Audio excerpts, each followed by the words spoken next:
চাকরি জাতীয়করণের এক দফা দাবিতে কুষ্টিয়া সমাবেশ করেছেন বেসরকারি স্কুল, কলেজ ও মাদ্রাসার শিক্ষক কর্মচারীরা। দুপুরে জেলা শিল্পকলা একাডেমি মিলনায়তনে শিক্ষক কর্মচারী ঐক্যজোট জেলা শাখার উদ্যোগে এ কর্মসূচি পালন করা হয়। সমাবেশে প্রধান অতিথি ছিলেন শিক্ষক কর্মচারী ঐক্যজোটের চেয়ারম্যান অধ্যক্ষ মোহাম্মদ সেলিম ভূঁইয়া।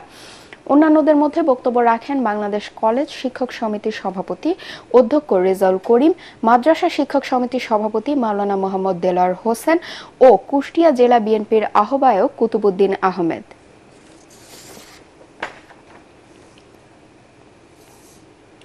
যমুনার সার কারখানায় গ্যাস সরবরাহ করে পুনরায় চালুর দাবিতে মানববন্ধন করেছে গণ অধিকার পরিষদ জামালপুর জেলা শাখা। মানববন্ধন শেষে একটি বিক্ষোভ মিছিল সরিষাবাড়ি ভুয়াপুর সড়ক প্রদক্ষিণ করে।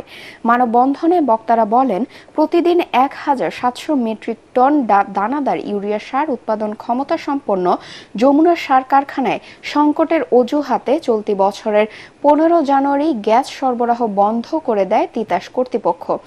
এতে প্রায় ১১ মাস যাবৎ কারখানাটিতে উৎপাদন বন্ধ রয়েছে। অবিলম্বে সার কারখানা চালু করা না হলে প্রধান উপদেষ্টার কার্যালয় ও শিল্প মন্ত্রণালয় ঘেরাওয়ের হুঁশিয়ারি দেন বক্তারা। দেশের দক্ষিণ পশ্চিমাঞ্চলের একমাত্র ভারী শিল্প প্রতিষ্ঠান ফরিদপুর সুগার মিলে ২০২৪-২৫ মৌসুমের আখ মাড়াই শুরু হয়েছে।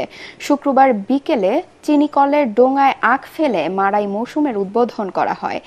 বিএসএফআইসি সদর দপ্তরের পরিচালক আজহারুল ইসলাম ও ফরিদপুর চিনিকলের ব্যবস্থাপনা পরিচালক মোহাম্মদ সাইফুল্লাহ সহ অন্যান্যরা এ সময় উপস্থিত ছিলেন। পরে দোয়া ও মিলাদ মাহফিল শেষে জেলার শ্রেষ্ঠ আখ চাষিদের মাঝে আর্থিক অনুদান ও সনদ বিতরণ করা হয়।